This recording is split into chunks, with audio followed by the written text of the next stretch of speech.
Hello, everyone, and welcome back to our next Big Data webinar.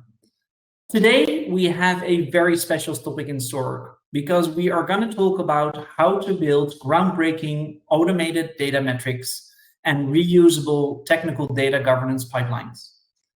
I'm super pleased to be hosting this webinar today in collaboration with QA. What can you expect for today? Before I get started, let me tell you a little bit around the Enterprise Big Data Framework Alliance and why we are hosting these sessions as a series of webinars. As most of you know who have signed up for this webinar, we are hosting a number of these knowledge sharing sessions throughout the year.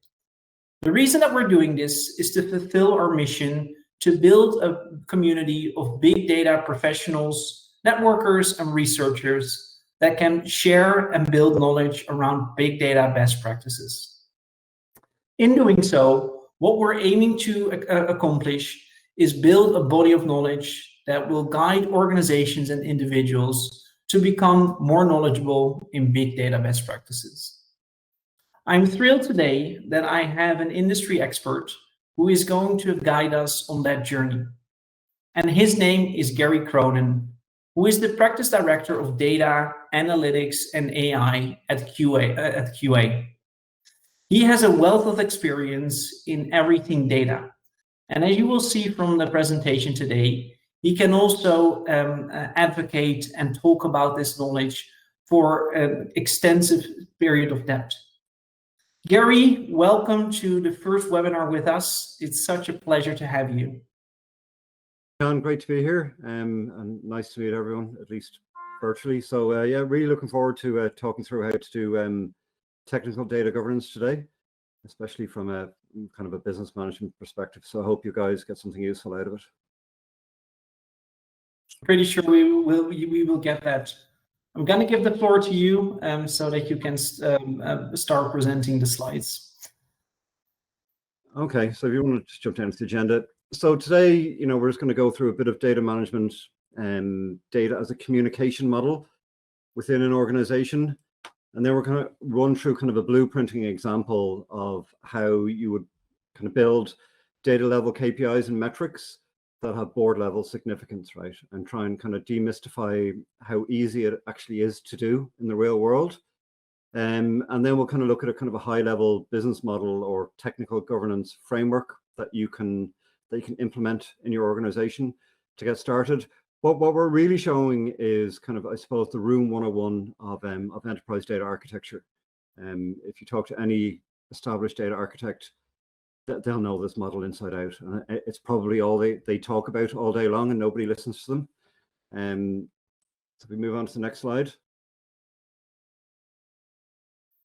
So I suppose over the years of working in data, what I've noticed is the commonality between traditional management, around scheduling and planning and forecasting and all that type of stuff, and how relatable that is to data management. They're almost the same thing. I suppose some example crossovers would be like scheduling and planning, which I've mentioned, metrics, and measurements. Business managers love to measure everything. As human beings, we love numbers. There's very little we can do without numbers. Growth and scale, being able to predict or kind of predict what's going to happen next, and then the series kind of auditability and traceability. And the amazing thing about data is that that it gives all of those. It just takes a little bit of love and care. It's quite easy to set up. And you can start delivering those kind of 4 or 5 core things that managers look for, especially non-technical managers. Next slide. So over the years, we've all heard many different analogies and comparisons for what data is and what it means for humankind. Oil, seed, gold, the list kind of goes on. The best one I think I've heard, for me personally anyway, is data as a river, as a whole river system in the world. If you think of any large river in your country and how it feeds the population, how it provides industry, thinking of that in your head is really how data moves around an organization. But the differentiator that a river brings is the recycling. So the water goes out into the sea, it's heated up by the sun, and it falls again and joins the river. So where oil and gold kind of deplete over time, and general assets deplete over time, data, if managed correctly, doesn't deplete. It just becomes more and more valuable all the time.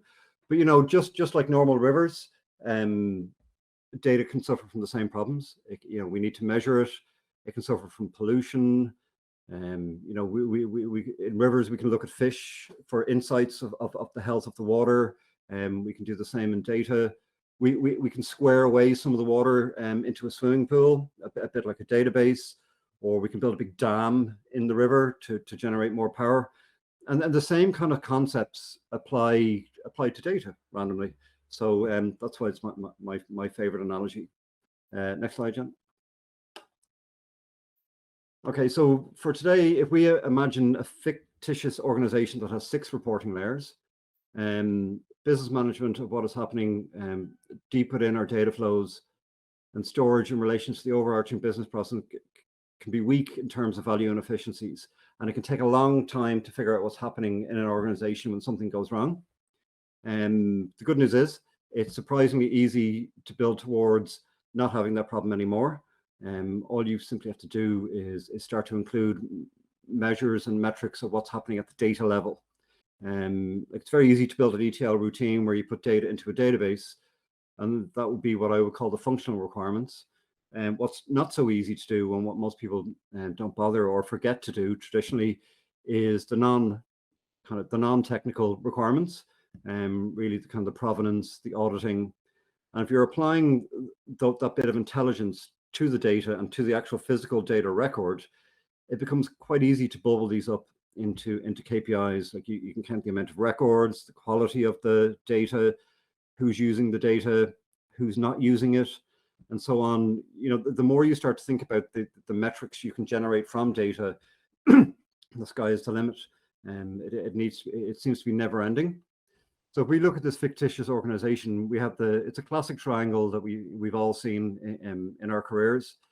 We start off with the data flows at the bottom and the data storage, and then we move into business processes, and then we move into kind of enterprise-wide processes, and everything that happens within there can be bundled up by the data and then fed up to senior management and directors as KPIs and metrics and measurements. The next slide, Jan, please. Okay, so let's take this example. In a make-you-uppy company called Acme, being really original there, we're going to take a business data management view on automating data metrics into board-level KPIs.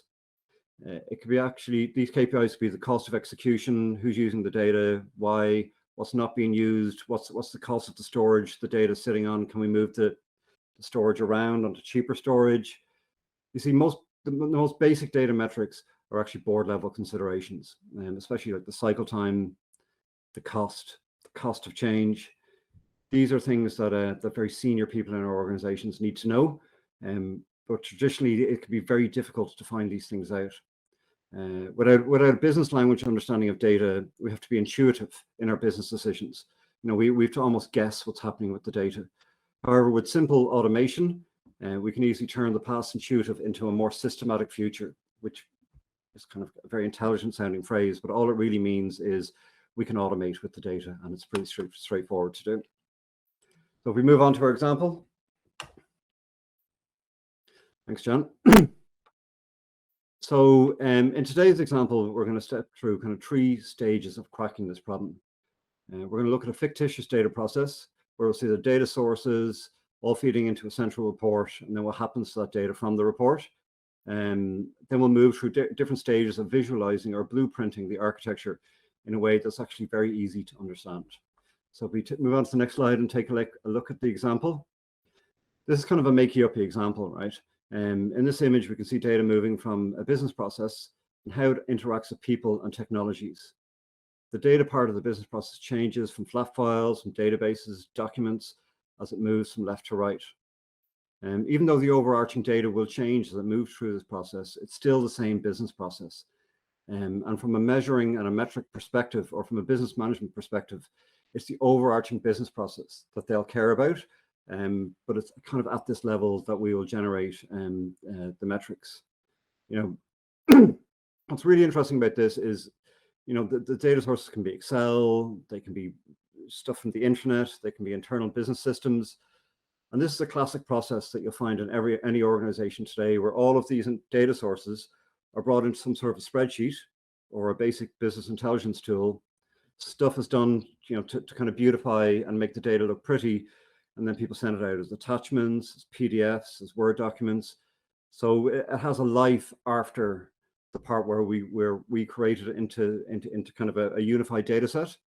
Trying to keep control of that can be quite difficult. So that's kind of the contextual view of what's happening. And that's kind of a diagram I think that everybody should be familiar with. We move on to the next slide. Okay, just waiting for it to update on my side here. So if we look at the same business process in a slightly different way, in this image, we can see data moving through a business process and how it interacts with different people and different technologies. The data part of this is, like I said already, the sources can be anything. They can be flat files, they can be spreadsheets, they can be databases, they can be emails, they can be images, anything we want really. This entire map is one of many business processes that you'll find from a business management perspective in an organization. And this sub-process is probably part of a larger, more critical process. But it's really interesting in this image. Just let me make it a little bit bigger on my screen. A second, sorry for the delay. If you look at the very bottom level, the kind of the layer 6, and if you go back to if you think about our triangle for a minute and how most organizations are structured, traditionally it's very hard to find out what's happening at level 5 and level 6 as the data is being created, as it's moving around. But it's actually quite easy to add metrics at different elbow points as the data moves around and capture what's happening with the data and kind of give a provenance or almost let the data tell a story about itself. It's really interesting metrics that you can include at that level. You can do the basic data quality level. You can do the cost of execution. You can simply count the records that are passing through and count the size of the records and determine how many data records there are. And based on that, come up with a cost of how much this overall thing is costing, which is a really interesting thing to a business person, the cost. And as we're all moving to the cloud, and that's all based on cost per data record, it can be a fascinating thing, but that can easily be rolled up and aggregated through the different layers and presented to senior managers as an overall KPI. But what's fascinating about this is how easy it is actually to do. And you can see as the process moves up from level 6 to level 5 and into, I suppose, level 0 down to level 4 is what we would traditionally see in a swim lane diagram that a consultancy might create to define a business process. But the bit they often don't do is the level 5 and the level 6. But using a map like this, we can quite easily connect the two together from a data perspective. It's surprisingly easy to do. So if we move on to how does one do this on slide 17 there, Jan, for a second. Thank you. Just going to wait for it to refresh on my end. So the slide after this now will give kind of a technical governance view of how this might be done and how easy it is to actually do. So we can move on to the technical operations framework, please, Jan. So this is kind of trying to, at a very high level, define an architecture that you can implement in your organization to track what's going on with the data. Just waiting for the comments to come through. So what this really is doing is it's showing a technical governance framework. A good thing that this brings a lot of benefits in implementing in your organization. You can make better decisions because they are made on trustworthy data, which are clearly aligned with various uses of your data assets within your organization. So if we just talk about this diagram for a second, and I'll explain what it's doing. If we start from the top left, where you might have a data governance organization making decisions on what's going to be allowed into your data pipeline. Okay, so once you agree that a new use case or a new data flow or a new data set is allowed to pass through your pipeline, you would simply register that data set with an application registry. So for example, it might be month-end salary run or a simple process like that. And you'd go into a simple little database, which is an application registry database that you would probably create yourself. And you would simply from a metadata perspective, set up the HR salary run, and you give it a couple of unique IDs. Okay, you give it surrogate keys and unique ID and primary key. And then as that data flows through the data layer in the middle, everything that happens with that data, as you log it in your log store, which is just another simple database, and you would stamp each of the log records with those surrogate keys and with that primary key. And the surrogate key is important, right? Because from a versioning perspective, if your data set changes over time and you get new versions of it and modifications that you need to put through the data layer, the unique ID in the application registry that's associated with the particular data set, that will never change, okay? But the versioning will change. So that surrogate key can change over time, and that allows you to track the history of what's happened with your data set. Okay? And it's pretty easy to do. If you do it in a way that's kind of user-friendly and business-friendly, and get quite clever about the log entries you put in. So you're probably going to put in two types of log entries. One is going to be your traditional type of log entries, like around technical stuff, like entered password, looked up IP address, whatever it might be. And they're your technical log entries. And then in parallel to that, you would also put in your business log entries or business moments. So anything interesting from a business perspective that happens with the data, you might format a date, you might divide a number by another number, and you might do a lookup or transformation of the data. And if you put all of those business moments also into your log store, along with the surrogate keys, along with the primary key from your application registry, at that point, it becomes very easy to slap a BI layer over it, be it Tableau, Streamlit, whatever BI tool you use. You simply create that portal over your log database, giving access to that portal to business users, and they're now able to see what's happening with their data. But at the same time, you're going to be putting all of your metrics in there. You're going to be putting in the volume of records, the cost of the records, who's using it, what's not being used, what's the cycle time, what's the cost of execution. And from those numbers, the business community can figure out a whole range of things. They can figure out, they can predict cost, they can look at historical, and they can look at live cost, because this gives you a live view, a real-time view of what's happening with your data. And in that moment of setting up that architecture and giving the log database, or the kind of business-friendly view of that log database, to the business owner of the data, you've eliminated a whole bunch of nightmare issues that we all face every day, where we need to create an IT trouble ticket and wait weeks or months for IT to come back and answer. And you're giving the business community a real-time and historical view of what's happening to their data. And it is that easy to do. There are other benefits, it's the staff efficiencies, rework falls away, and you enable planning from a business perspective. We get to see the basic data quality of the data, because the business users are now in real time able to see what's happening with their data. Based on the efficiencies that you're going to introduce, you'll lower costs, you'll increase profitability, you'll make the cost of your service lower, so you'll make the cost of your products lower. It's quite amazing what a basic data architecture technical governance framework will do. And it is so easy to scale over time as well.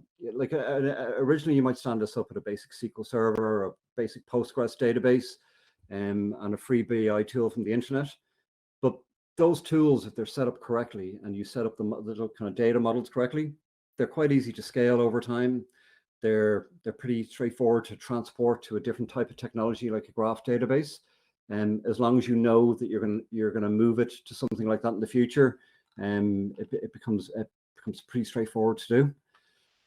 As a matter of fact, the more you think about it, the easier it gets to come up with use cases for the benefits an architecture like this can add to your business over time.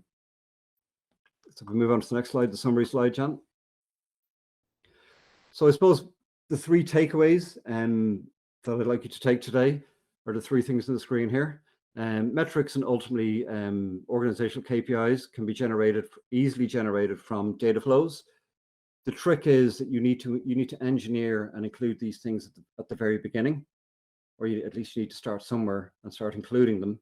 It can be very difficult to do with a huge historical technical landscape, but there will come a point in the future when you do need to start including these. So at some point, organizations do draw a line in the sand and they go with this type of architecture.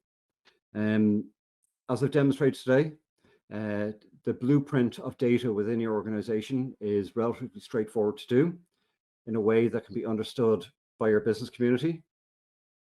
And then the last takeaway is data technical level governance. It can instantly enable the business community to manage their own data. But you have to remember, you'll give them that portal that sits on top of your logging database, and your logging database will be a centralized logging database. And you're going to make sure that the business moments that you put into your logging database are easy to understand in a way that your parents or your grandparents can understand. And you're going to be using surrogate keys and primary keys to manage the versioning and the history of from an application registry perspective of what's happening with your data. So even if something changes, it doesn't really matter. You just put in a new. Do you know the way I often think of these pipelines is kind of those big oil pipelines that we have running around the world.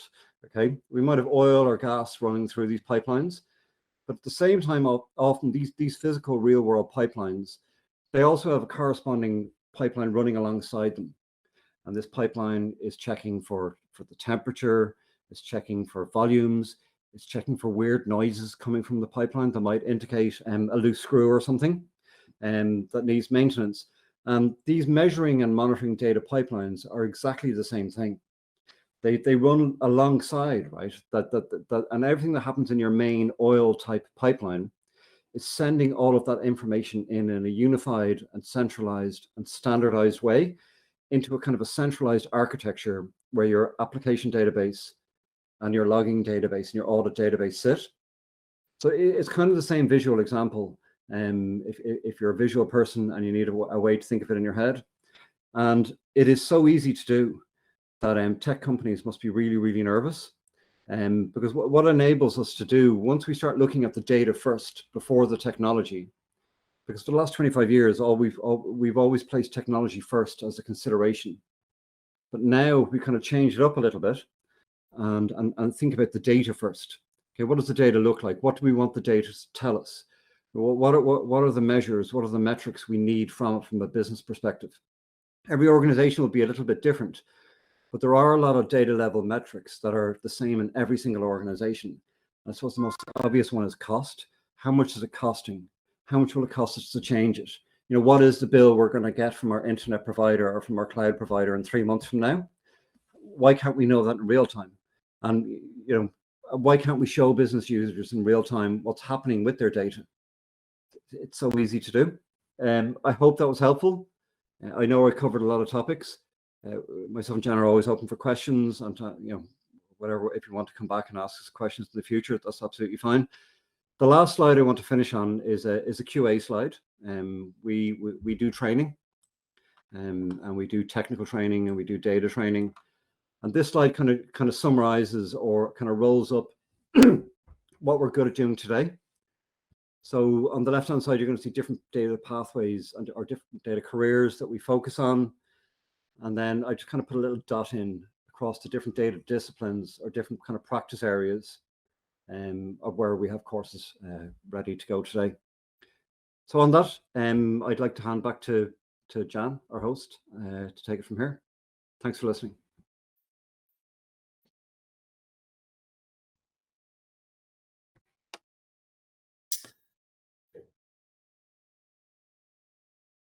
Yeah, Jan, back over to you. Are you on mute?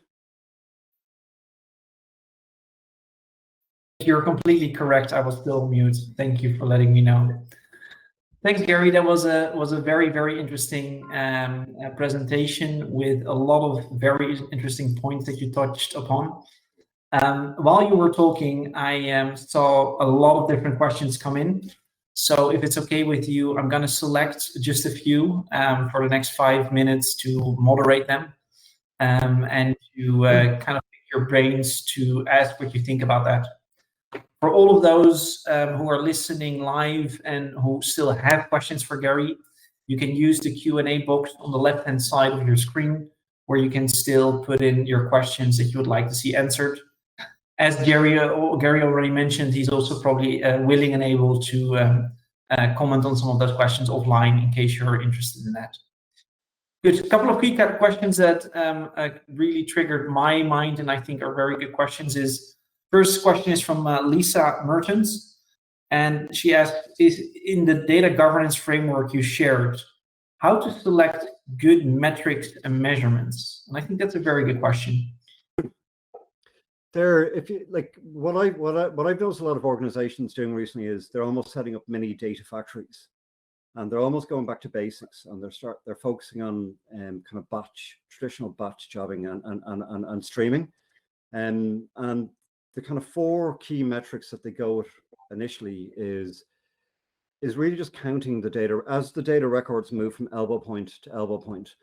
They count how many records there are, and at the same time they're also logging how long is it taking from elbow point to elbow point to move the data around. And based on that, they're able to figure out the cost.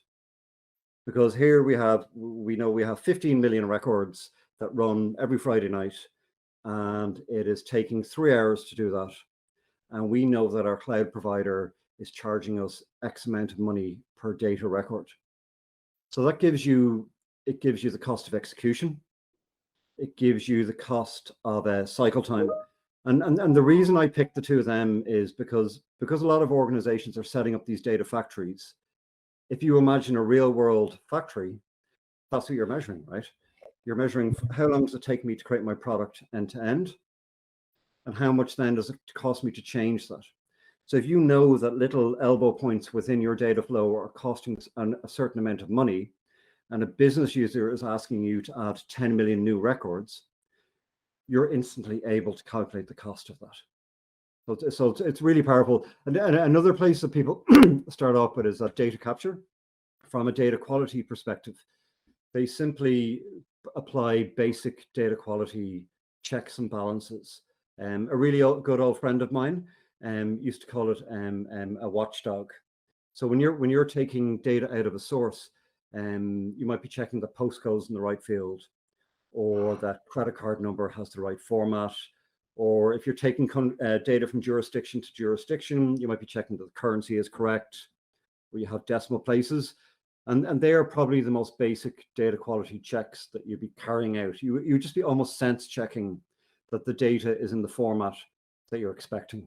And if it's not, you might reject the data at that point in time and send it back to the source user and ask them to fix the problem. And just one last point on that, John, that's a really powerful psychological human behavior right there. Okay, if somebody sends you bad data and you accept that bad data into your environment, from a human psychology perspective, in that moment you're accepting ownership of the data, and it can become very expensive to fix someone else's data problem.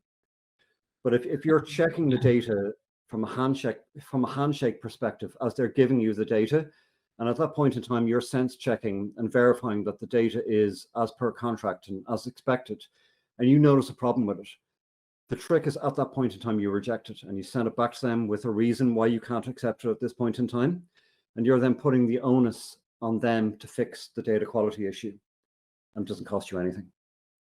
I think that's a very valid point, and something that a lot of organizations tend to forget at the moment. Yeah, it's push versus pull, and you can look it up on the internet. Like, when you're starting off and you're getting started with data, and you're getting started with data flows and data pipelines, for the first few years, you should really just have a push versus pull mindset. So at first, you're asking all the data sources to send you the data, and it's normally just to a Windows folder or an S3 bucket, that's going to almost like a pre-staging area that's going to hold the data. At that point in time, you're just going to check it, and if there's anything wrong with it, you reject it. And every source system you should have the same rule. And then when you become really good at that, after about 3 or 4 years, then you move to a more pull mindset where you're connecting into the source systems and you're taking the data out directly. I hope that helps. Absolutely. I think that's quite a detailed explanation to this question.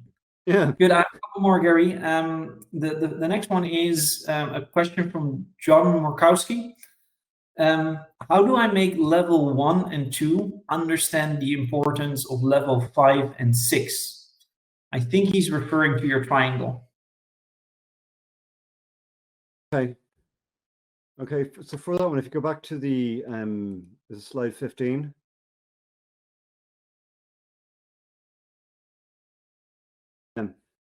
This is the ticket. This is the one that business users will understand, okay? Because traditionally they will be used to seeing level 0 to level 4. And everybody in those levels will understand the frustration. They will be acutely aware of the frustration that IT traditionally doesn't deliver non-functional requirements to them at this level. The trick is just to start including it yourself at level 5 and level 6.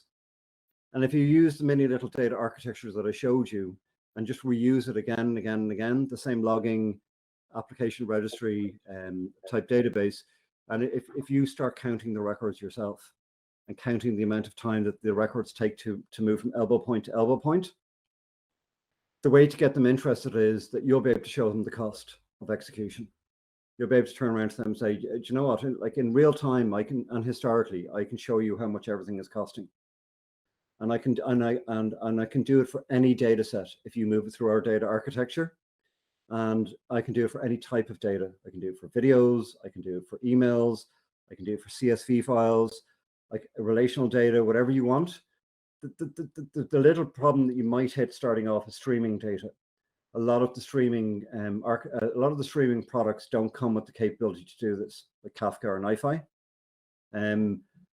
But Kafka and NiFi are super advanced things to do anyway. If you're starting off just getting started with this, it's going to be relational databases and flat files and spreadsheets and things like that.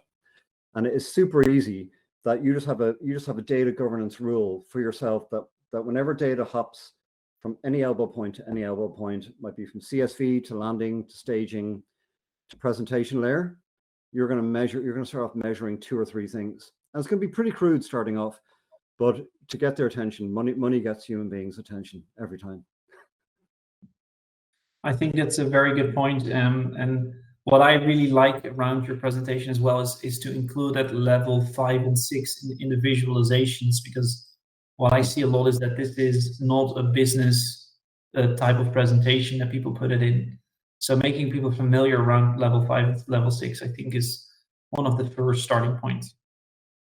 And then you see, like, there's an interesting KPI in there, like the retention plan. Like, if people are meant to be using data sets and are not using them, that might be a flag that they're planning to leave the organization. and you can actually track that. Okay? You can track everything that everyone's looking at, what they're using it for, and critically what they're not using. And then also retention, but from a not using perspective, you might have data on flash drives or flash memory, which is probably the most expensive, or in memory, which is really, really expensive.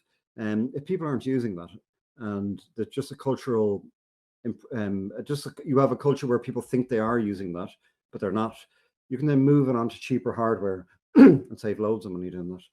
The price difference is vast between the two. Yeah, absolutely. Absolutely. Let me do one more question, because for the sake of time. Next question that I received is from Elton Yu. Is there a good reference data architecture that we can use as an organization?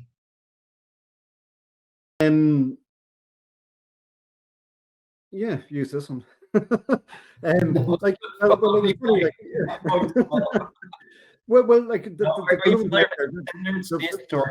like that? A good way of understanding, like, there's a few things there, right? Like, when organizations do start to want to become more data centric, they normally split their organizations by line of business, so procurement, supply chain things. And then after about 6 or 7 months of doing that successfully, they start to split it by data management practices. So metadata, master data, data quality, lifecycle management, and so on. And they're probably the best. There is an organization called dama.org that have a pretty good book on how to do that, but no organization will really show you how to do it technically, like I'm showing you today. So if you go onto medium.com or any of those websites, there are some good data architects on there who explain how to do it exactly the same way I've done today. See, the confusion is that it's really two pipelines you need stood up in your organization. You need the traditional technology pipeline where you're doing ETL or ELT or whatever way you want to do it. And then in parallel to do at the same time, you also need a metrics and measurement and monitoring data architecture sitting alongside that. And then as data moves through your traditional technology pipeline, everything that happens to that data, you're either getting those log entries and audit entries sent in to your parallel data pipeline, data architecture data pipeline, or you're getting your data pipeline to read what's happening. It's actually easier if you get them to send it into you at first. Politically, it's more difficult to stand up. And then over time, you kind of switch it up where your pipeline is actually syncing in with the pipeline and reading what's happening in real time. Thanks, Gary. I think that on that note, that is an absolute good way to end our talk for today, because we're also getting slowly out of time. I want to take a moment to, first of all, thank you for sharing your wisdom and your knowledge. I've known you for a while now, and I actually love listening to you and the way that you provide these sometimes very complicated topics in a very easy to understand in layman's terms, and with your great visualizations, you always make it very easy to understand. So it was absolutely a pleasure to have you on the on our webinar series today. Thanks, John. For those of you who are interested to learn a little bit more about that, note that one of the reasons that we are partnering with QA is that they obviously have one of the world-leading education schemes in the world, and they are also an accredited partner for the Enterprise Big Data Framework, which offers technical courses and non-technical courses to learn more around enterprise big data and all of the components that are from a technical but also from a process-oriented perspective. So I hope that this lecture inspires you to start learning a little bit more around that. On that note, Gary, any parting words of wisdom before we close the session for today? I do, yeah, I always do. I suppose that the imperative behind this, like which look, you can look at this, that you maybe you don't have to do this and you continue the way you were, or maybe you could swing to the other end of the spectrum and say, no, this is something you have to do. I suppose the bottom line is that organizations who do this, and many organizations are, this type of business model is relatively straightforward to change and scale over time. But if you have a technology first business model, changing technology can be very expensive and very cumbersome and very slow to do, because you're often reliant on the technology vendor and their roadmap. But if you have your own data architecture that you're able to change, and it's pretty easy to change, your cost of service and the cost of your products and the cost of change are going to be lower than your competitors.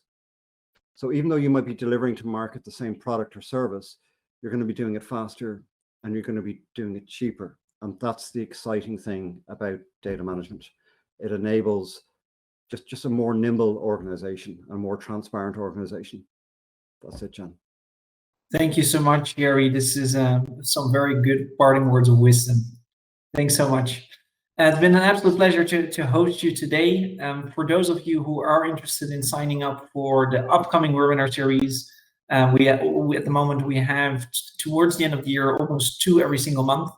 So we are hosting another 2 new topics in October. So if you're interested in that, go to the website bigdataframework.org, sign up for the live events and the sessions, and you will get an invitation to join those sessions as well. On those words, thanks so much, Gary. We're going to close the session right now. It's been an absolute pleasure to have you. Okay, thank you. Thanks for listening, guys.